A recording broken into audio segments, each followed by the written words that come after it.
സമയത്രയായിട്ടും തമ്പുരാട്ടിക്ക് എണീക്കാൻ നേരായില്ലേ? എല്ലാ ദിവസവും കേട്ടുകൊണ്ട് എണീക്കുന്ന ഈ വിളി കേട്ടുകൊണ്ടാണ് ഇന്നും എഴുന്നേറ്റത്. അലങ്കോലമായി കിടന്ന മുടികൾ ചുറ്റിക്കെട്ടുമ്പോൾ എൻ്റെ കണ്ണു പാഞ്ഞത് ഭിത്തിയിലിരുന്ന് ക്ലോക്കിലായിരുന്നു. 4 മണി.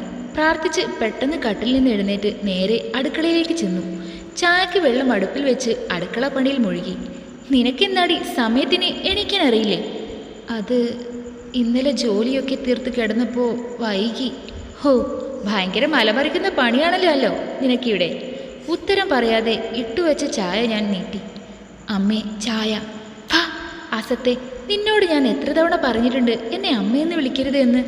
നീ മറന്നു പോയെങ്കിൽ ഞാൻ തന്നെ ഓർമ്മിപ്പിച്ചുതരാം. നിന്റെ തല കണ്ടപ്പോൾ തന്നെ പോയതാ നിന്റെ തള്ള. ഉള്ളിൽ ഒരു വിങ്ങലുണ്ടായി എങ്കിലും പുറത്ത് കാട്ടാതെ ഞാൻ നിന്നു. സ്വന്തം അമ്മയെ കണ്ട ഓർമ്മയില്ല. അതുകൊണ്ട് തന്നെ അറിവ് വെച്ച കാലം മുതൽ മുമ്പിൽ നിൽക്കുന്ന ചെറിയമ്മയ്ക്കാണ് അമ്മ എന്ന സ്ഥാനം ഞാൻ നൽകിയിട്ടുള്ളത്. മകൾ എന്ന പരിഗണന എനിക്ക് കിട്ടിയില്ലെങ്കിൽ പോലും. നിന്ന് സ്വപ്നം കാണാതെ പണി പെട്ടെന്ന് തീർക്കാൻ നോക്കടി. സ്വാതിമോൾക്ക് ഇന്ന് സ്കൂളിൽ പോകാനുള്ളതാണ് എന്ന് പറഞ്ഞുകൊണ്ട് എടുത്തു വെച്ച ചായയും കുടിച്ച് ചെറിയമ്മ പോയി. വീണ്ടും കിടക്കാൻ പോയതാണ്.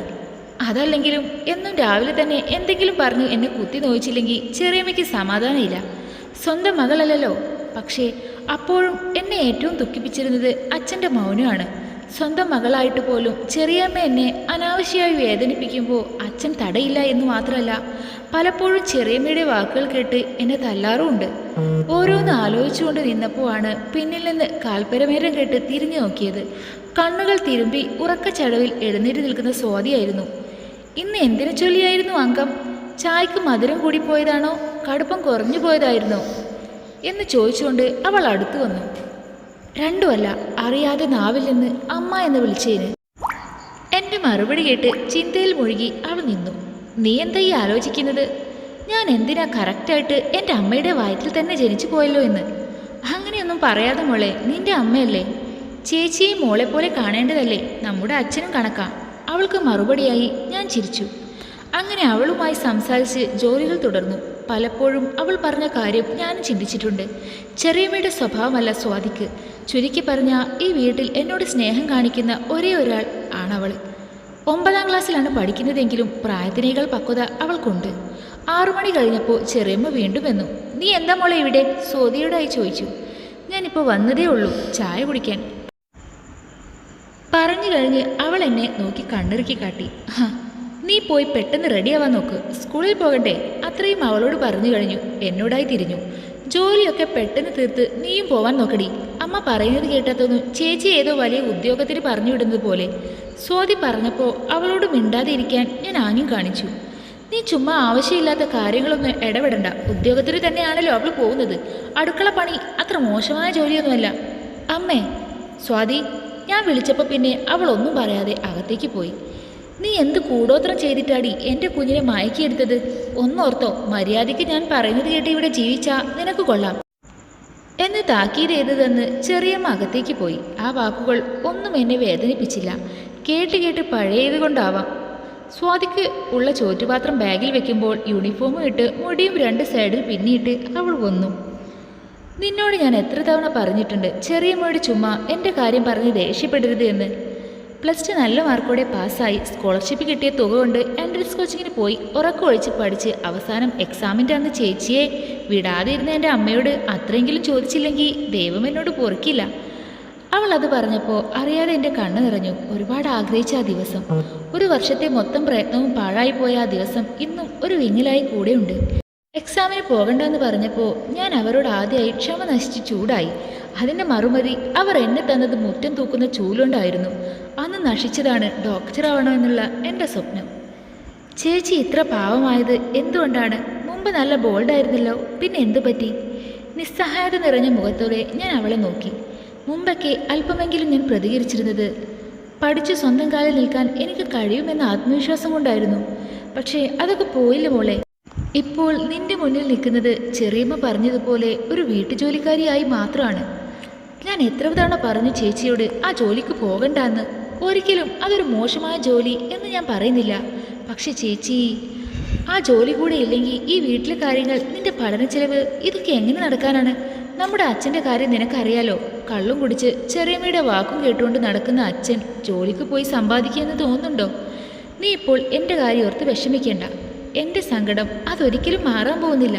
അതുകൊണ്ട് ഓരോന്നും ആലോചിച്ച് നിൽക്കാതെ പോവാൻ നോക്ക്. ഞാൻ പറഞ്ഞു തീർന്നതും അവൾക്ക് പോവാനുള്ള ഓട്ടോ വന്നു. അവളുടെ നെറ്റിയിൽ ഒരു മുത്തവും കൊടുത്ത് അവളെ പറഞ്ഞയച്ച് ഞാൻ മുറിയിലേക്ക് വന്നു. മുഷിഞ്ഞ വസ്ത്രം മാറി ഒരു ധാവണി എടുത്തുകൊണ്ട് ഞാൻ പുറത്തിറങ്ങി. അപ്പോൾ അച്ഛനും ചെറിയമ്മനും കാപ്പി കുടിക്കുകയായിരുന്നു. നിനക്ക് പോകാറായില്ലേ? ചെറിയമ്മയായിരുന്നു ചോദിച്ചത്. പോകാൻ തുടങ്ങുമായിരുന്നു. നിനക്കെന്നാ ശമ്പളം കിട്ടുന്നത്? ചെറിയമ്മ ആ ചോദ്യം ചോദിച്ചപ്പോൾ മാത്രമാണ് അച്ഛനും ആഹാരത്തിൽ നിന്ന് കണ്ണെടുത്ത് എന്നെ നോക്കിയത്.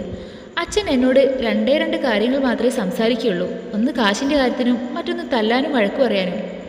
ഉടനെ കിട്ടും എന്ന് പറഞ്ഞ് പെട്ടെന്ന് ഞാൻ അവിടെ നിന്ന് ഇറങ്ങി. ഒരു കണക്കിന് ആ വീട്ടിൽ നിന്നുള്ള മോചനം കുറച്ച് നേരത്തേക്കാണെങ്കിലും ഒരു ആശ്വാസമാണ്. ആ ഗായത്രി മോള് വന്നോ? ഇന്ന് എന്ത് പറ്റി താമസിച്ചത്? ശാന്ത ചേച്ചിയായിരുന്നു ചോദിച്ചത്. ഉത്തരം പറയാൻ തുടങ്ങിയതും സതിമേടം വന്നു. നീ എന്താ വൈകിയത്?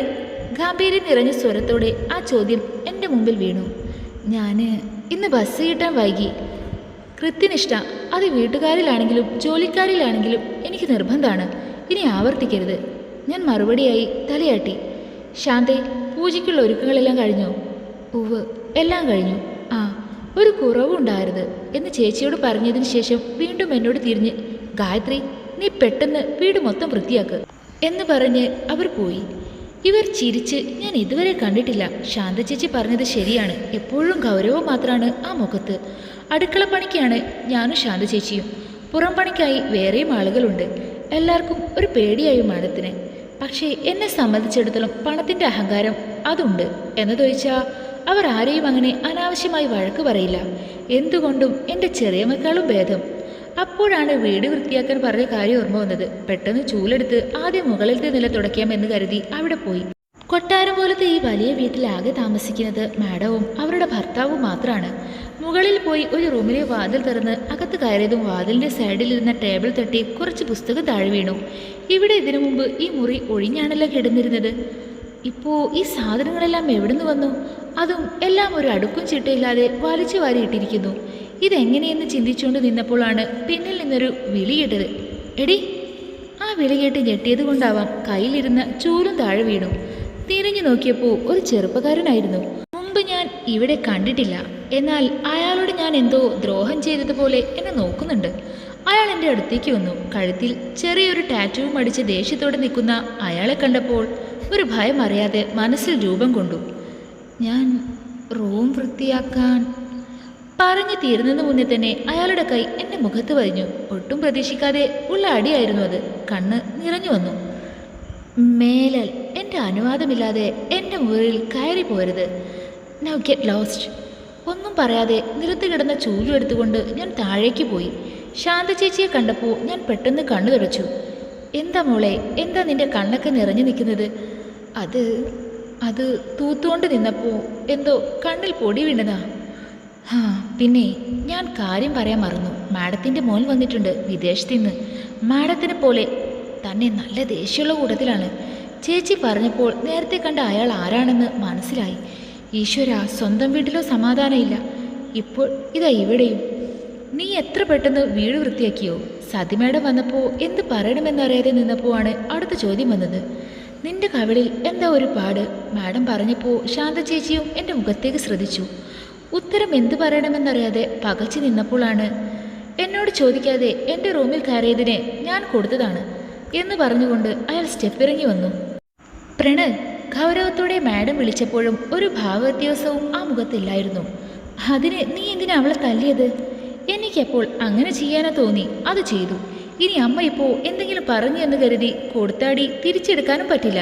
പകരമായി തല്ലാൻ ഞാൻ ആരുടെയും മുമ്പിൽ നിന്ന് കൊടുക്കാനും പോകുന്നില്ല എന്ന് പറഞ്ഞ് ബൈക്കിൻ്റെ കീ എടുത്ത് അയാൾ പുറത്തേക്ക് പോകാൻ തുടങ്ങി. നീ ഇത് എങ്ങോട്ടാ പോകുന്നത്? ഇന്നിവിടെ നിന്റെ പേരിലൊരു പൂജ ഉണ്ട്. നീ ഇവിടെ ഉണ്ടാവണം.